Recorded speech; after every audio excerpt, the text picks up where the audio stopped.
the major historical drama to create costumes as closest to history. Northern Wei Heavy Laminated Armored General. The production team meticulously recreated the heavy lamellar armor of the Northern Wei dynasty generals. The Northern Wei dynasty was a regime established by the Xianbei Tuoba tribe. Its armor absorbed the mobile armor concepts of northern grassland cavalry and inherited the armor forging techniques of the Han and Weijin dynasties in the Central Plains, making it the direct predecessor of the Mingguang armor of the later Sui and Tang dynasties. This armor replicates the classic combination of liangdang armor and lamellar armor popular during the Wei, Jin, and Northern and Southern dynasties, Northern Wei.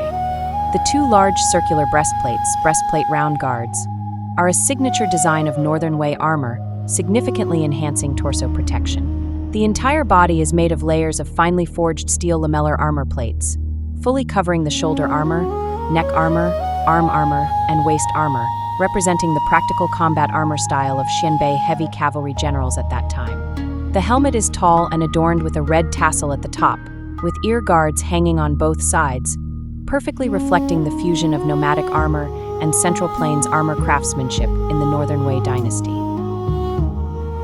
The armor of the Northern Wei dynasty was mainly made of iron lamellar armor, with armor plates mostly rectangular or fish scale shaped, connected by silk ropes/leather straps. Nobles and elite troops used Mingguang armor, while soldiers and ordinary cavalry commonly used liangdang armor. Figures 5, 7 were taken from the Northern Dynasty's museum's warrior terracotta figurines. Mingguang armor asterisk features two arched, raised metal guards on the chest and back, polished to a high shine, dazzling in sunlight, hence its name. Standard features include a basin-shaped collar, shoulder sashes, and a waist belt. Later versions added leg skirts for more comprehensive protection. Liangdang armor asterisk 2 pieces of armor on the chest and back, with buckled shoulder straps and a waist belt. A mainstream style in the Northern dynasties. Horse armor, fully armored, a signature piece of equipment from the Northern Wei dynasty. A complete set consists of 6 pieces: face shield, neck guard, breastplate, body armor, back guard, and saddlecloth, providing comprehensive protection for the warhorse and forming the core of heavy cavalry combat power. Datong, as Pingcheng of the Northern Wei dynasty, was the origin of the pinnacle of fully armored cavalry.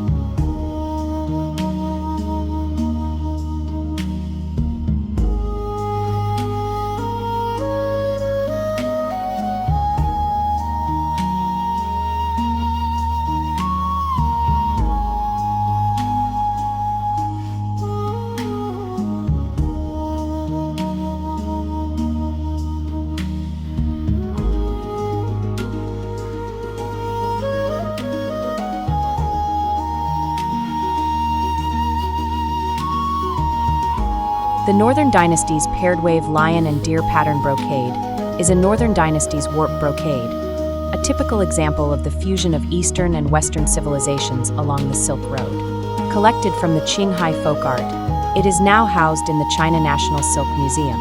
I have seen other similar Northern Dynasty's artifacts at the museum and used them to make the hem of a Xianbei garment last June.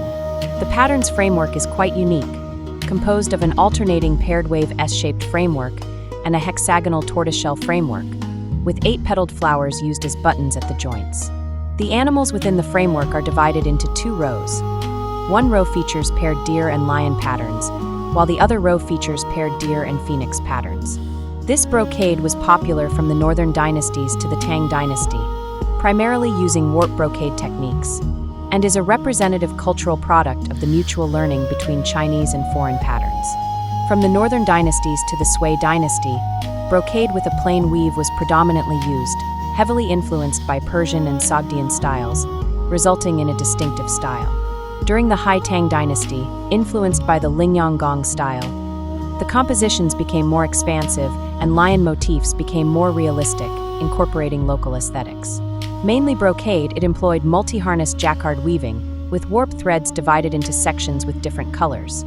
The color scheme often used yellow/green/brown as the ground and blue/green/red as the floral pattern, resulting in strong coverage and excellent luster. Besides being held in the China National Silk Museum, brocade scrolls with lion motifs unearthed in Dunhuang are also held in the British Museum and the Guémet Museum in France.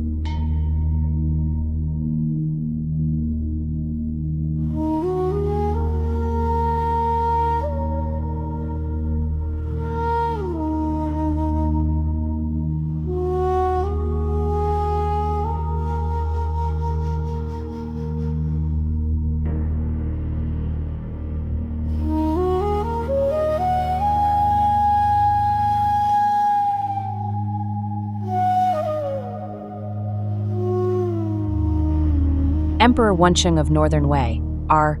452 to 465, stabilized the realm after years of expansion by focusing on resting the people, implementing lenient laws.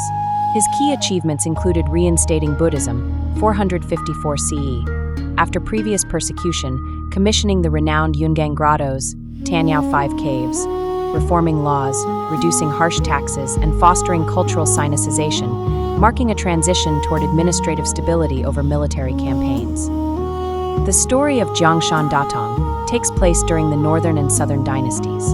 The Northern Yan was destroyed by the powerful Northern Wei. Princess Feng Shui was filled with hatred for the country and family, and she placed her dream of restoring the country on her niece Feng Yena, who was a slave. After Emperor Wensheng Tuoba Jun succeeded to the throne, Feng Yener was made empress and gradually entered the power center of the Northern Wei. After Emperor Wensheng died, she quelled the rebellion and stabilized the court. She went from caring about her homeland to caring about the world. She advocated national integration, promoted reforms, and learned from the culture and system of the Central Plains. Finally, she achieved a great career. Major historical theme. The total investment was 300 million yuan.